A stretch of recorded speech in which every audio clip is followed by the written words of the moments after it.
31 points to the Bears without Aaron Rodgers, who doesn't play defense anyways. Loss drops them to 6-5, but a bad 6-5. Not like a lot of the other teams. The playoffs started today, which would be odd. The Steelers would not be in it. Let's look at this graphic. Teams that have allowed over 30 points most games this season. The Bengals, who all we ever talk about is their bad defense. Then the Steelers, and then the Giants, who fired their head coach and defensive coordinator. Is anyone ready to write off the Steelers? I'm ready to go a step further. And write off the Close Steelers. off the franchise. I'd be willing to discuss Mike Tomlin trades this offseason. Interesting. And the comp I would use, I know it wasn't traded, he was just fired, but Andy in Philly. Yeah. Like, excellent coach. You know what I mean? But maybe, is it best for everyone involved? Fresh start it. And for Tomlin, they are, once again, he looks like he's going to be a victim of his own success in this regard. They're not going to be at the top of the draft. Nope. You know what I mean? You're still going to be looking for, like, is Kyler Murray going to be the quarterback there? Are they going to use the 16th pick on a quarterback? Jameis. Right. And so, or Aaron at age 42, like, coming back again. So I do think they squandered a golden opportunity of the Bengals having, not having Burrow for months and the Ravens starting 1-5, and the fact that the Ravens have caught them before they've even played them is crazy after the 1-5 start. Yeah. And so, Coach, I'm ready to write off the Steelers season, and I'd consider, hey, Giants, you want to trade us the 35th pick of the draft, whatever your second-round pick is, for Mike Tomlin? That's something to me. Yeah, I'm not really writing them off because I never wrote them in. I didn't think they were going to be very good. I thought they would be similar to what they've been and maybe a little bit better than last year because Aaron Rodgers performed somewhat better than Russell and Justin Fields did. But I didn't expect their defense to be as bad as it is. Right. And to Kevin's point, the fact that they're in the category with the Bengals and one game less at 30-plus points than the Bengals is pretty amazing. But I don't think this is a Mike Tomlin problem. This is a quarterback problem, and it's been consistent where once Ben Roethlisberger left, like we see with a lot of organizations, when you lose a great quarterback, trying to replace that guy it's a never-ending challenge. So the head coach works, but you've got to solve that problem, and they've been trying to bargain basement it for quite a few seasons now. I guess they did have the one first-round draft pick that didn't work out, but they've got to keep working that element of it as opposed to blowing it up and getting rid of Mike Tomlin. All right, but let's address the core issue. The defensive unit simply hasn't performed adequately, correct? This has emerged as a legitimate and persistent weakness for this Pittsburgh Steelers squad. One could argue, well, the Bears possess a competent offensive attack, and that is a valid point. However, this is precisely the scenario where an elite defense is expected to provide a neutralizing effect. We observe this with the Cleveland Browns and even teams like the Minnesota Vikings or the Green Bay Packers. You can survey the league and identify defenses that have risen to the occasion in critical moments. The situation demands a backup quarterback to step in, and the team desperately requires a stellar performance from its defense facing a formidable offense. The expectation is, all right, we are going to deliver.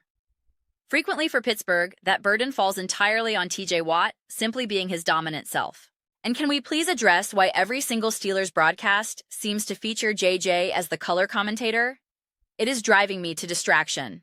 I do not require his analysis for every Pittsburgh game. It is genuinely exasperating.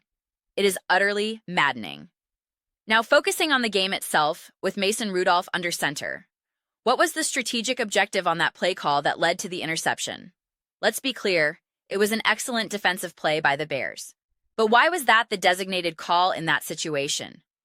I cannot, for the life of me, comprehend the rationale behind deciding, hey, let's initiate this contest by immediately putting the football in a high-risk situation. Why? What is the reasoning? Consequently, your quarterback now accounts for 2 turnovers.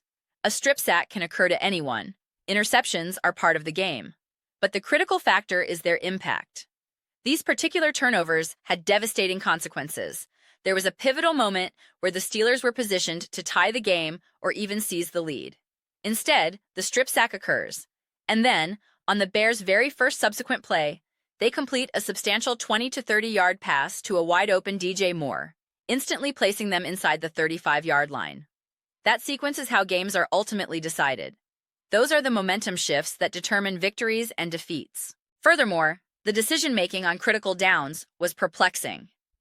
The attempt at a quarterback push was one of the most poorly executed I have ever witnessed. To this moment, I remain baffled. The offensive line appeared static, almost confused. It is perfectly acceptable to kick a field goal. Consider the alternative. If you had taken the 3 points, what would the game state have been? You would have been tied. The aversion to the logical choice is baffling. Later, they executed a brilliant fake version of that same play, which resulted in a touchdown. It was honestly fantastic, a wonderfully creative call. I had already noted the previous failure and was questioning the decision when this successful trick play momentarily undermined my critique. It was a moment of sheer coaching genius. There was another play that ended just short of the goal line with Gainwell. The overarching point is that this was a game the Steelers could have, and perhaps should have, won.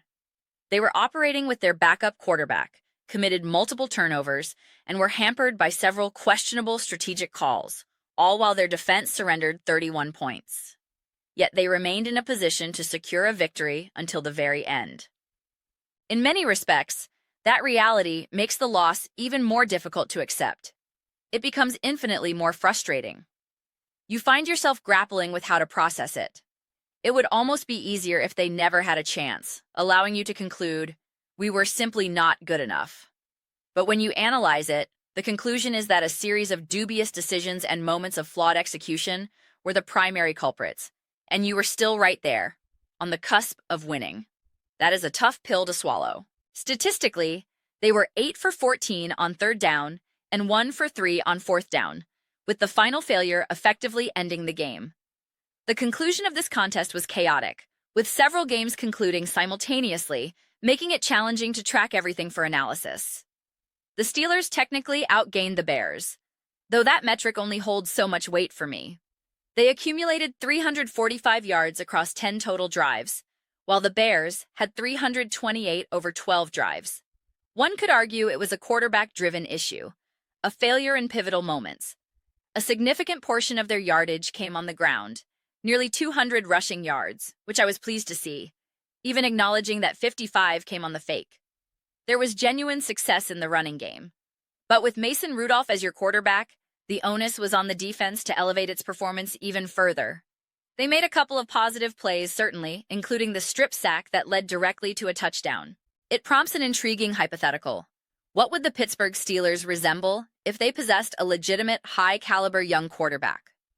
We don't even need to speculate about acquiring a Josh Allen or Patrick Mahomes.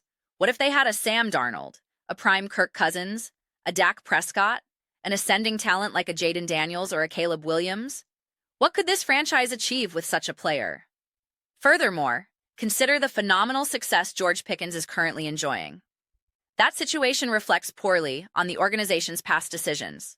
They had him. He was in their building. He has developed into one of the most productive receivers in the entire league. He consistently creates separation, and when contested catches are required, he delivers.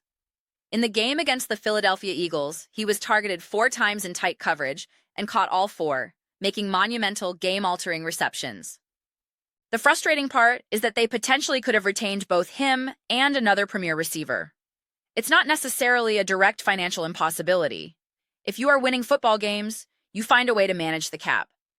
The player in question seems content in Dallas because he is receiving targets, accumulating yards, scoring touchdowns, and the team is winning. The Steelers could have constructed something truly special on offense. They could have presented their quarterback with his preferred weapons, played hardball in negotiations, and articulated a vision. Take a more team-friendly deal.